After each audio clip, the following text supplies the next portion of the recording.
Muchos lugares hay en el mundo, pero ninguno de ellos traerá paz, ninguno de ellos traerá amor, traerá gozo. Quizás los trae paz, nos trae un amor temporal, pero Dios nos promete un amor y una paz para toda la eternidad. Por eso estamos en un lugar especial, un lugar donde invocamos al Señor que venga entre nosotros. Por tanto, hoy traeré un pequeño consejo que Dios ha puesto en mi corazón. Y toda vez que se pueda poner en pie, tomaremos la palabra de Dios y leeremos en el libro de Filemón, el capítulo 1 y versículo 1. Ese versículo tampoco lo voy a tomar entero, tan solo las dos primeras palabras que nos hablan que han llegado a mi corazón. Y dice así en Filemón, una carta de Pablo, en el capítulo 1 y versículo 1. Pablo, prisionero de Jesucristo. Pablo, prisionero de Jesucristo. Vamos aquí a la tercera. Padre Celestial, en esta tarde, Dios mío, Señor, estamos en tu presencia. Quizás algunos con tribulaciones, otros con angustias, Padre, otros estarán contentos, Dios mío, Señor. Pero, Padre, todos venimos, Dios mío, con la intención de verte esta tarde, Señor. Venimos con la intención de adorarte, de glorificarte, Dios mío. Porque no hay un lugar, Señor, más seguro, Padre. No hay un refugio, Señor, mejor en este mundo, Padre, que tu palabra, Dios mío. Y esa es la que queremos hoy en esta tarde, Señor. Queremos que, Señor, sentir tu presencia. Queremos, Padre Celestial, que hables en nuestras vidas. Por lo tanto, Señor, quita toda la que sea de impedimento, Padre. Quita, Señor, todo aquello que no sea de tu agrado, Padre, para que tu palabra sea hablada, Dios mío, y sea puesta en cada corazón para dar vida, Señor, para corregir, para instruir, y sobre todo, Señor, para poner a prueba en práctica, Padre. Por tanto, te doy gracias y me dejo en tus manos, en nombre de Jesucristo. Amén. Amén. Vamos a tomar esto.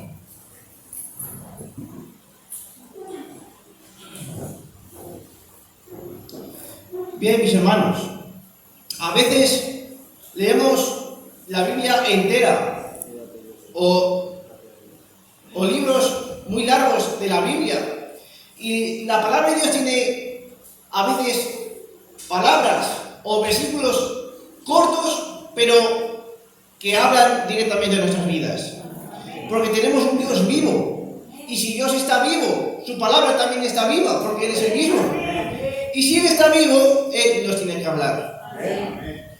Por eso, mis hermanos, es importante leer, y más que leer, prestar atención a lo que dice la palabra de Dios.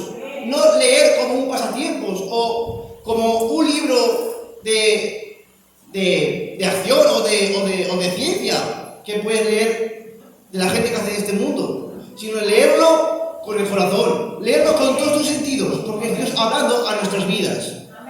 Y qué palabra, mis hermanos, tan sencilla, pero que a la vez en un corazón puede transmitir tanto. Pablo, prisionero de Jesucristo. Y mis hermanos, es que de una manera o de otra, usted y yo y cualquier persona de este mundo es prisionera de algo. No hay una tierra de nadie.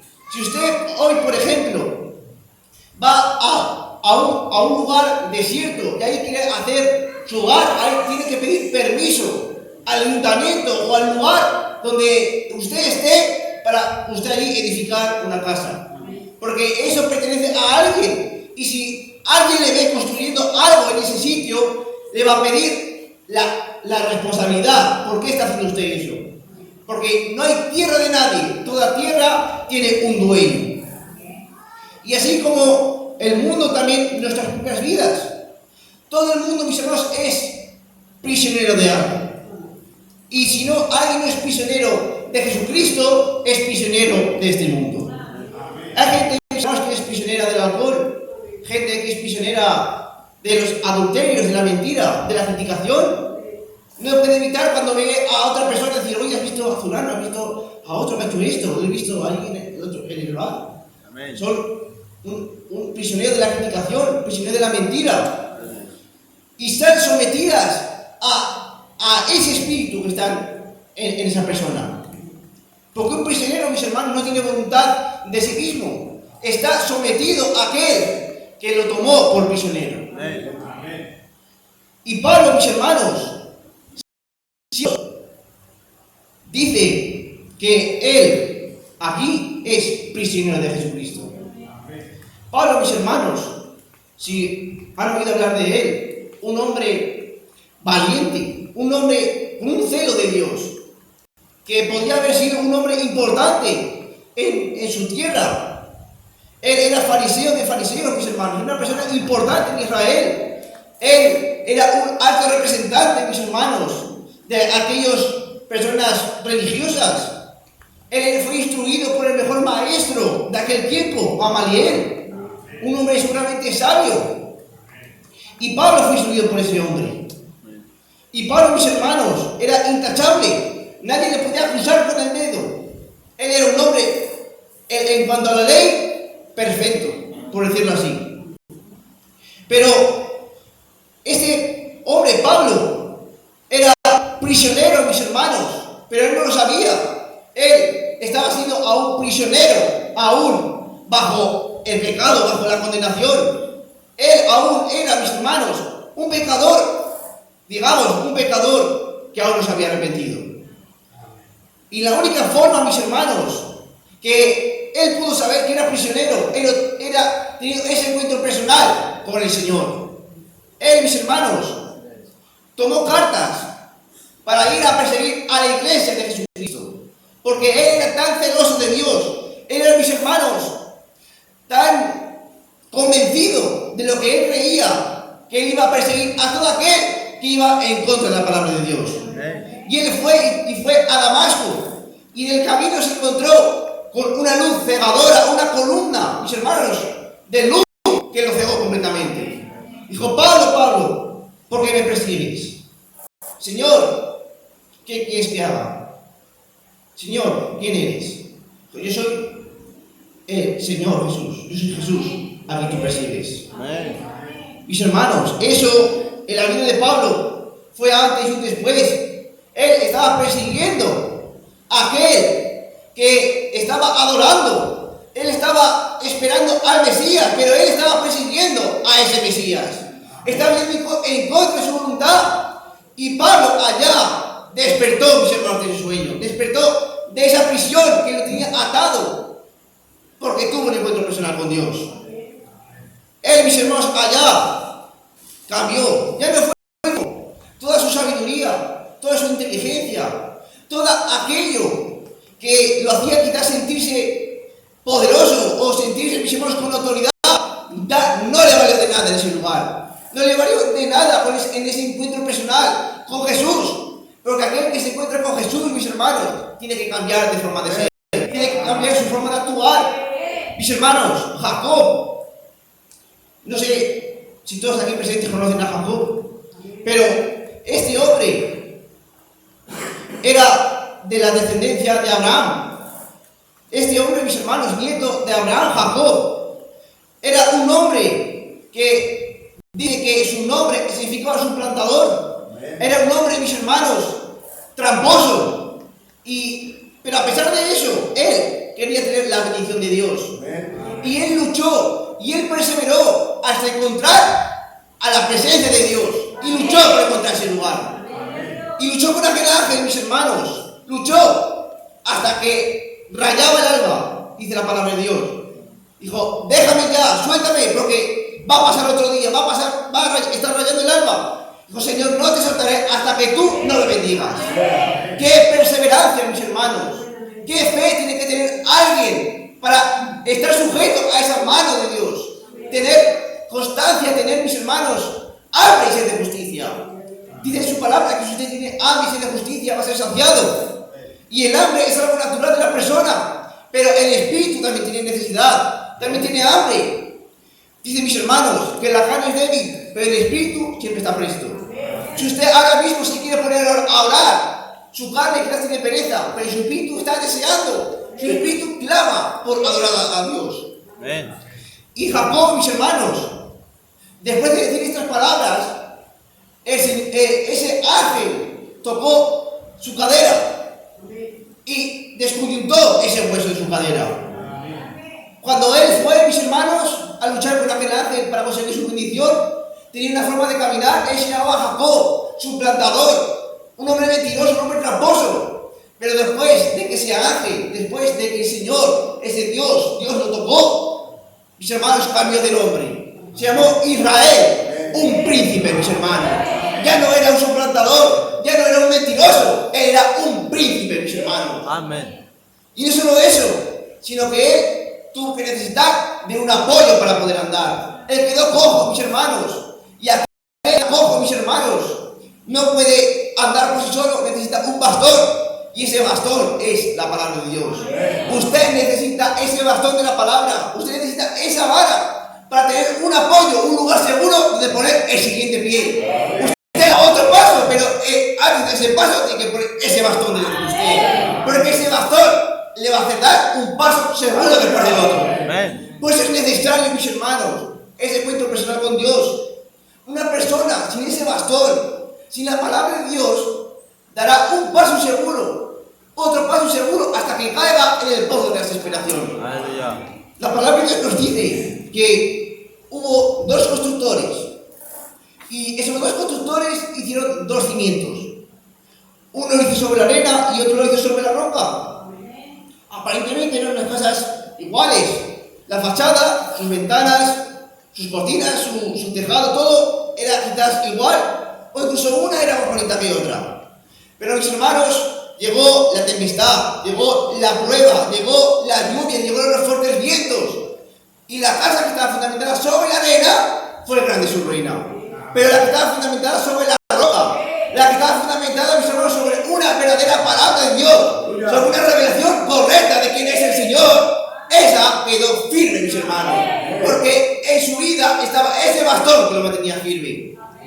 Por lo tanto, mis hermanos, es Pablo, mis hermanos, después de ese encuentro personal con Jesús, el Señor, el Mesías, aquel que está en el madero, mis hermanos, aquel que él perseguía, después de ese encuentro personal con Dios, él tuvo que coger ese bastón de la palabra para poder caminar. Porque quedó ciego, mis hermanos. A veces nuestra locura nos ciega y necesitamos que venga Dios y nos diga, estamos caminando mal. Este no es el lugar correcto. Y quizás te manda una enfermedad, quizás te manda una dolencia, quizás una tribulación para que salgamos de esa situación. Pero esas cosas son necesarias, como ha dicho el pastor. A veces esas cosas son necesarias. Y tenemos como ejemplo a este hombre, siervo del rey, en los evangelios se encuentra.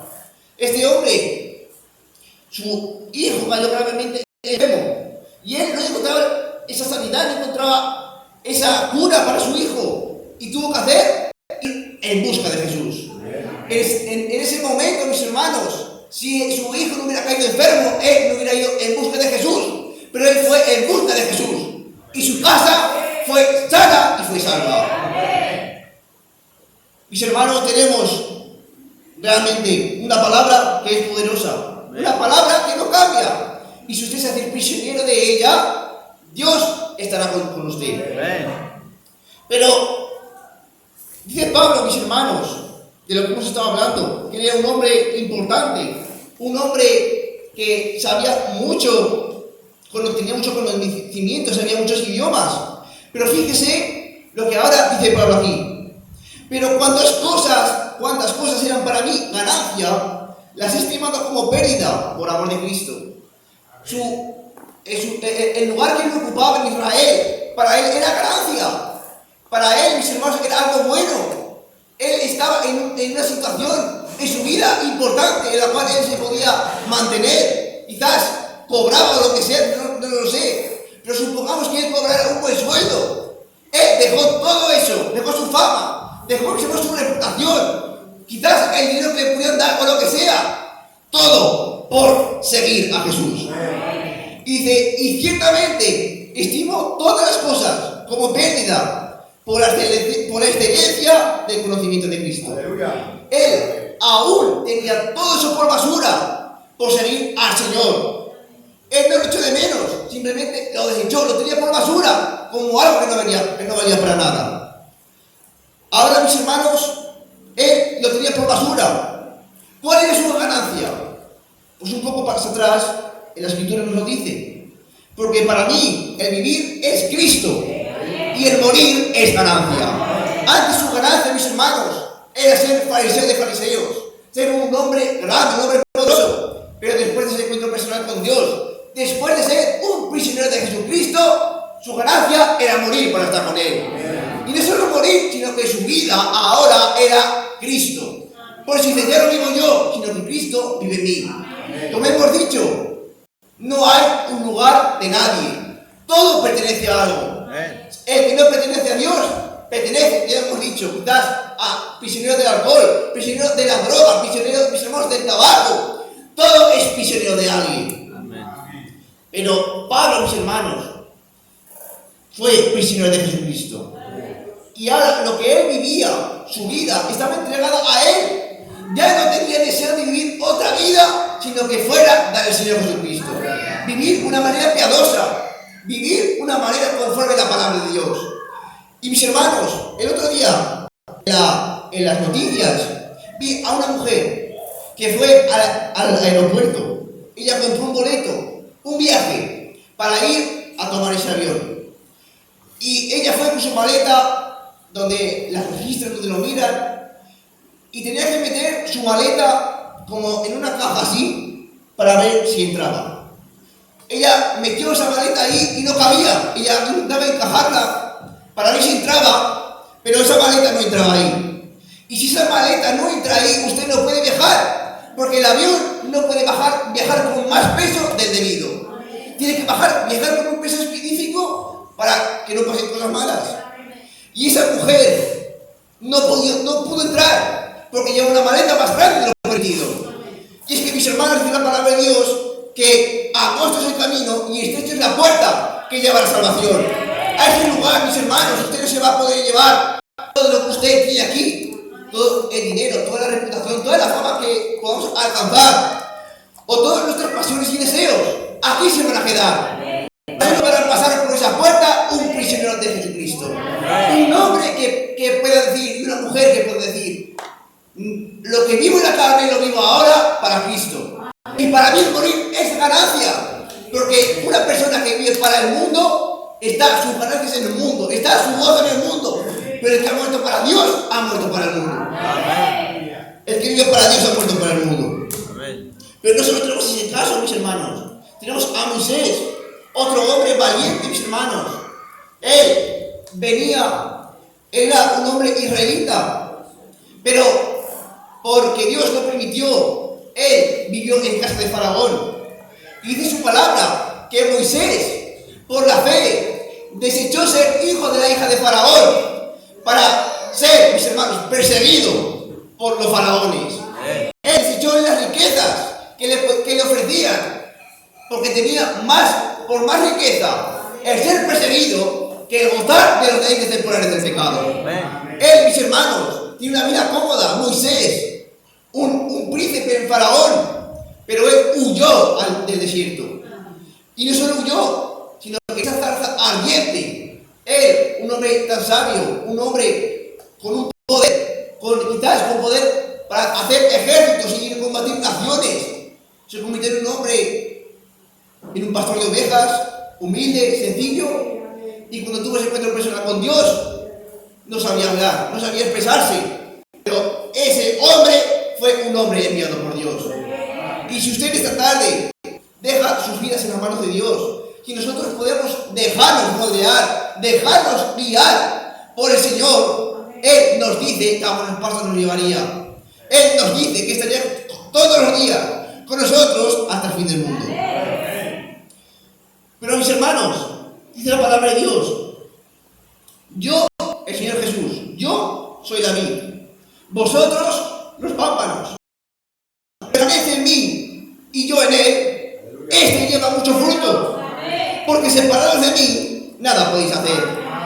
Ahora, mis hermanos, no significa que usted venga al culto o en su hogar, quizás lea la Biblia o ore, sino que se trata de permanecer en él, de permanecer en la vid, ser parte de la vid que es Dios. En la vid hay frutos que salen, las uvas, y toda fruta, todo árbol que no da buen fruto es cortado y echado al fuego. pero aquel que permanece en la vid y chupa de la buena savia que sale de las raíces, está preparado para dar un buen fruto. Y Dios promete que si usted permanece en la vid, si usted permanece en Él, si usted es un prisionero de Jesucristo, Él también morará en usted. Y en el momento que usted se convierte en un prisionero, en el momento que usted permanece en la vid, chupando de la buena savia, de la palabra de Dios, Dios mora en su vida. Dios mora en mi vida. Ahora ya no soy yo gobernando mi cuerpo, gobernando mi mente, gobernando mi corazón. Es el propio Señor gobernando su vida. Es el Señor Jesucristo hablando. Es el Señor yendo a trabajar, para que me entienda. Es el Señor actuando dentro de nosotros. Porque, mis hermanos, dice la palabra de Dios, que si tuviéramos o hablásemos lenguas humanas o angélicas, y no tengo amor para amar, es como címbalo que resuena, mis hermanos. Es como así yo toco y suena un hueco. ¿Por qué? Porque las profecías, el dar tu cuerpo para ser quemado, dar, mis hermanos, todo lo que tengo a los pobres, sin amor de nada sirve. Porque el amor, mis hermanos, es Dios, y Dios es amor. Amén. Dice su palabra que si nosotros tenemos amor, Dios permanece en Él, en la persona, y Dios en nosotros. Porque la persona que tiene amor, mis hermanos, es como si fuera Dios. Porque el amor no tiene envidia, el amor no se envanece, el amor no guarda rencor, el amor no se irrita, el amor no se enfada, mis hermanos. El amor pertenece a Dios. Satanás es odio, Satanás es rabia, ansiedad. Cuando usted ve a una persona que está con una crisis de ansiedad, una crisis de nervios, es una persona que está fuera de sí, una persona que no toca un espíritu. Pero la persona que tiene amor, mis hermanos, tiene dominio propio, tiene paciencia, es humilde, es sencillo. Todos eso, mis hermanos, tenemos derecho a enfadarnos, porque es algo que está en nosotros. Es un sentimiento que usted tiene, lo tiene que expresar. El Señor también se enfada una vez. Si usted se acerca con misericordia, Él lo perdona. Pero, dice la palabra de Dios, enfadaos, pero no pequéis. Por tanto, mis hermanos, esta tarde, esto es lo que Dios ha puesto en mi corazón. Porque esto lo puso Dios en mi corazón, quizás solo era para mí, pero yo lo quería compartir con todos ustedes. Ser un prisionero de Jesucristo es dar la vida por Él. Pertenecer a aquel que lo tomó por prisionero.